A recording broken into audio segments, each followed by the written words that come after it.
He guys, welcome to my channel only finance and money. ఈరోజు మనము CA final ఎలా prepare అవ్వాలి, ఏ విధమైన అప్రోచ్ ఉంటే చాలా తక్కువ ఎఫర్ట్స్తో ఎక్కువ మార్క్స్ తెచ్చుకోవచ్చు అని ఎక్స్ప్లెయిన్ చేయడానికి ఈ వీడియో చేస్తున్నాము. ఫస్ట్ ఆఫ్ ఆల్ మీకు అందరు congrats, because CA IPC clear చేశారు కాబట్టి. సో ఐపీసీ క్లియర్ చేశాక 2.5 years ఆర్టికల్షిప్ చేశాక మీకు ఎగ్జామ్కి అటెంప్ట్ వస్తుంది. So most probably majority of the firms 4 months ఇస్తుంది ఎగ్జామ్ లీవ్. సో మీకు దానికి ముందర 2 years ఆఫ్ పీరియడ్ మీరు ఫ్రీగానే ఉంటారు. లైక్ మోస్ట్ ప్రాబబ్లీ సిడబ్ల్యూఆర్ లాంటి కోర్సులు ఏం చేయకుంటే సో మీ concentration will be only on articleship. So మీరు ఆ టైంని చాలా వైజ్గా యూటిలైజ్ చేసుకుంటే ఫస్ట్ అటెంప్ట్లోనే క్లియర్ చేయడానికి ఎక్కువ ఛాన్సెస్ ఉంటాయి. బేసికల్గా మనము హైదరాబాద్ లేదా విజయవాడ లేదా గుంటూరు తీసుకుంటే ఎక్కడైనా మనము 30 days అటెండ్ అయితే ఒక సబ్జెక్ట్ కవర్ అయిపోయేటటువంటిది. డైలీ 3 hours క్లాస్ అటెండ్ అయితే 30 daysలో ఒక సబ్జెక్ట్ కవర్ చేసేటువంటి అరేంజ్మెంట్స్ చాలా ఉన్నాయి. సో మీరు అలాంటి ఒక చోటుకి అటెండ్ అయ్యి ఒక 5-6 months కష్టపడితే ఒక 5 subjects దాకా అయిపోవడానికి ఛాన్స్ ఉంది బిఫోర్ ఎగ్జామ్ లీవ్. సో ఈ ఎఫర్ట్ మీరు ఖచ్చితంగా చేయాలి. ఒకవేళ అలా కూడదు మాకు అన్ని అవుట్స్టేషన్ ఆడిట్సే ఉన్నాయి, సో క్లాస్లో అటెండ్ అవ్వడం కాదు అంటే డైలీ 1 or 2 hours మీరు బుక్ ముందర పెట్టుకొని కాన్సెప్ట్ని అర్థం చేసుకోవడానికి ట్రై చేయాలి. సో దట్ ఒక 5 subjects అయినా మీరు before 2 years of exams cover చేయడానికి ఛాన్స్ ఉంటుంది. తర్వాత మీరు ఈ టైంలో ఎక్స్పర్ట్ నాలెడ్జ్కి ఏం ట్రై చేయాల్సిన అవసరం లేదు, జస్ట్ ఆ సబ్జెక్ట్ యొక్క అండర్స్టాండింగ్ ట్రై చేసుకోవాలి. అండ్ ఇక్కడ మీకు చిన్న టిప్ చెప్తున్నాను. జనరల్గా మీరు ఇన్కమ్ ట్యాక్స్ రిలేటెడ్ వర్క్ చేస్తున్నారు, అపీల్స్ ఏదో ఫైల్ చేస్తున్నారు, అప్పుడు మీరు ఏం చేయాలి, అపీల్స్ రిలేటెడ్ సెక్షన్స్ చదవాలి. సో దట్ మీకు సిఏ ఫైనల్ సిలబస్లో కొద్దిగా ప్రాక్టికల్ కవర్ అయిపోతుంది. ఫర్ ఎగ్జాంపుల్ ఆడిట్ చేస్తున్నారు, ఇంట్రీమ్ ఆడిట్ చేస్తున్నారు, ఇంట్రీమ్ ఆడిట్కి ఒక అకౌంటింగ్ స్టాండర్డ్ ఉంది, దాన్ని ఆ అకౌంటింగ్ స్టాండర్డ్ ఇంట్రీమ్ ఆడిట్ చేసినప్పుడు చదువుకోవాలి.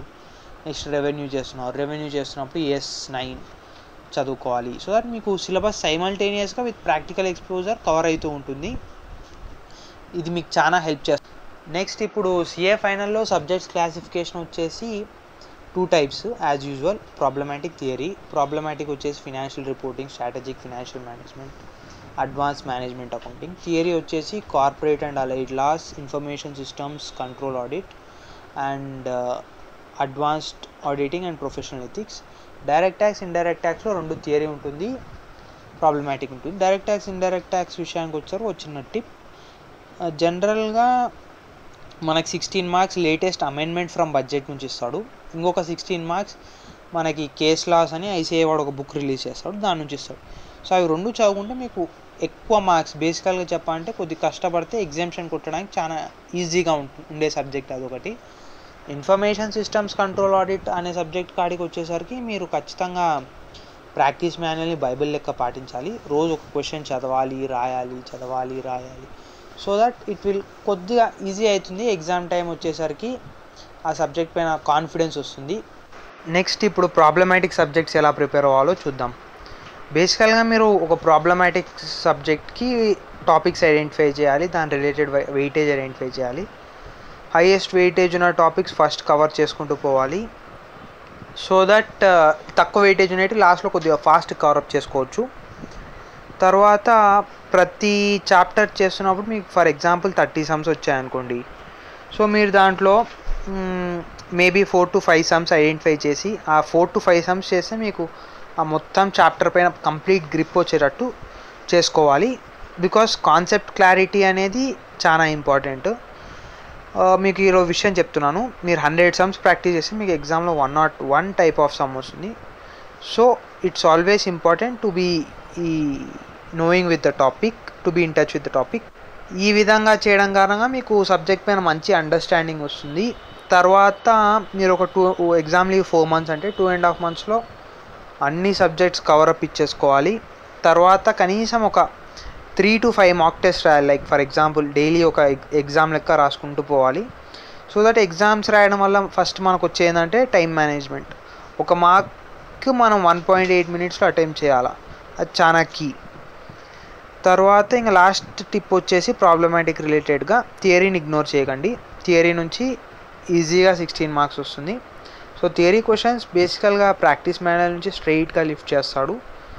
సో థియరీ క్వశ్చన్స్ పైన బాగా కాన్సన్ట్రేట్ చేయండి. ఇప్పుడు మనము థియరీ సబ్జెక్ట్స్ ఎలా ప్రిపేర్ అవ్వాలో చూద్దాం.